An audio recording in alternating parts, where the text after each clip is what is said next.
Guys, कैसे हैं सब लोग? सब बढ़िया है।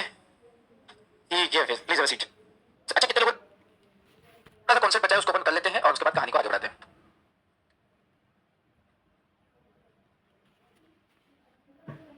लास्ट कॉन्सेप्ट ये है, इस कॉन्सेप्ट अपने पहले पढ़ी।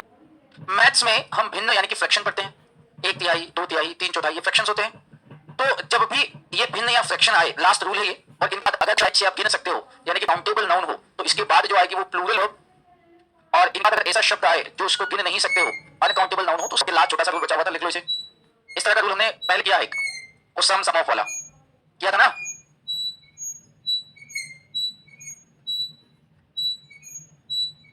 लिख लो, इसमें कुछ और भी शब्द है। और एक छोटा सा पॉइंट मुझे आपसे पूछना है, परसेंट और परसेंटेज में कोई डिफरेंस बता सकता है क्या? What is the difference between percent and percentage? English से ही लेना देना, इस रूल से ही लेना देना है।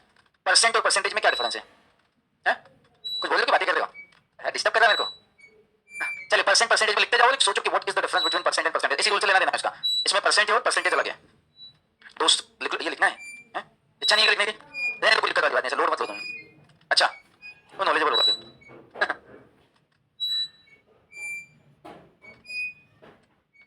ना ना ना, काउंटेबल नाउन है तो प्लूरल वर्ब, अनकाउंटेबल नाउन है तो सिंगुलर वर्ब। ऐसी कोई संज्ञा है जिसे आप गिन सकते हो तो प्लूरल वर्ब, नहीं गिन सकते हो तो सिंगुलर वर्ब। ऐसा अपने some, of, most, most of, enough, enough of, not enough of, plenty of, a lot of, also, क्या ऐसे रूल अपने।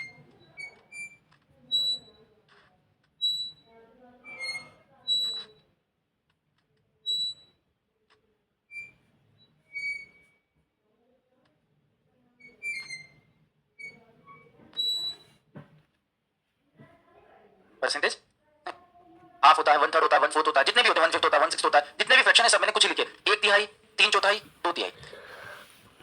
इसमें एक छोटा सा पॉइंट याद रखने की जरूरत है, जो इससे क्वेश्चन तो नहीं पूछा गया। जैसे हमने बोला एक तिहाई, इसको इंग्लिश में क्या बोलते हैं? किसी का वन थर्ड ऑफ, है ना, ऐसे कुछ बोलते हैं। जब भी ये, या मान लो एक चौथाई को हम क्या बोल सकते हैं? वन फोर्थ, या क्या बोल सकते हैं? क्वार्टर। क्वार्टर मतलब क्या होता है? एक चौथाई। अब इसमें इतना ध्यान रखेगा, ये ऊपर का जो न्यूमरेटर है, क्या बोलते हैं? अंश बोलते हैं ना इसे। न्यूमरेटर की संख्या अगर एक से ज्यादा होगी तो जो नीचे वाला जो डिनोमिनेटर होगा उसमें एस लगेगा। जैसे अगर एक तिहाई की बजाय यहाँ दो तिहाई होता तो इसे हम टू थर्ड नहीं बोलते, टू थर्ड्स बोलते हैं। भाई क्या बात समझ में? इससे क्वेश्चन नहीं पूछा गया पर कॉन्सेप्ट है। जैसे एक चौथाई है, मतलब दो चौथाई तो नहीं हो सकता, एक चौथाई है, ठीक है, तो यहाँ एक नंबर है तो यहाँ फोर में एस नहीं लगेगा। लेकिन अगर यहाँ पर तीन चौथाई होता तो फिर क्या लगेगा? जैसे यहाँ पे देखो, वन थर्ड है तो इसमें एस लगाया क्या? थ्री फोर्थ है तो फोर्थ में क्या लगा है? Two third. यानी कि न्यूमरेटर जब एक से ऊपर हुआ तो डिनोमिनेटर में क्या लगेगा? इससे क्वेश्चन नहीं पूछा गया बट एक फैक्ट है। रेस्ट ऑफ का मतलब बचा हुआ। अब क्वार्टर ऑफ एक चौथाई, वन फोर्थ, पार्ट ऑफ किसी का भाग, परसेंट ऑफ किसी का। अब परसेंट क्या है? कोई भी संख्या लगा सकते हैं, 20%, 30%, 40%, 50%। हाफ ऑफ मतलब किसी का आधा, कोई दिक्कत? ठीक है, चलिए क्वेश्चन देख लो एक बार फटाफट।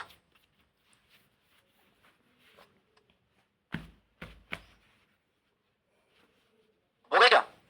इतनी देर में हो जाने चाहिए।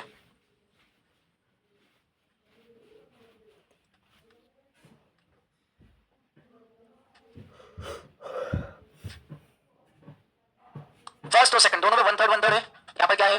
काम को गिना जा सकता है क्या? क्या आएगा? Uncountable singular. यहाँ पे स्टूडेंट्स को गिना जा सकता है, काउंटेबल प्लूरल। अब यहाँ पर लिखा 90% वर्क, अगेन अनकाउंटेबल क्या आएगा? 90% ऑफ स्टूडेंट्स काउंटेबल। 50% ऑफ लोगों को गिना जा सकता है क्या? 50% ऑफ अमाउंट, अमाउंट में मात्रा, मात्रा को गिना जा सकता है क्या? आई बात समझ में? फर्स्ट, सेकंड और फिफ्थ, सिक्स लिख लो। इसमें किसी को कंफ्यूजन तो नहीं है ना? सिंगुलर प्लूरल वर्ब ये कुछ है नहीं, जो बाद में आए होंगे जिनको सिंगुलर प्लूरल वर्ब का आइडिया नहीं, उन्हें हो सकता है ना समझ में आए। उनको भी मैंने तरीका बता दिया है कि आप एक बार बुक लेना, पहला दूसरा लेक्चर देख लेना।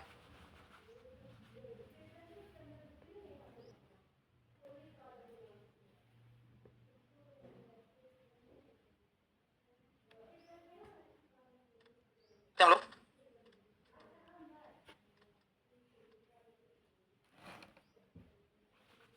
डन। चलिए भाई, हमारे क्लास पॉइंट पे बुक्स के क्वेश्चंस करते हैं हम लोग। लीजिए मैं फिर बात करता हूँ, एक से पांच क्वेश्चन आप बातचीत कर सकते हो, भले एक टेबल पे दो बुक हो तो भी चल जाएगा, कोई दिक्कत वाली बात नहीं है।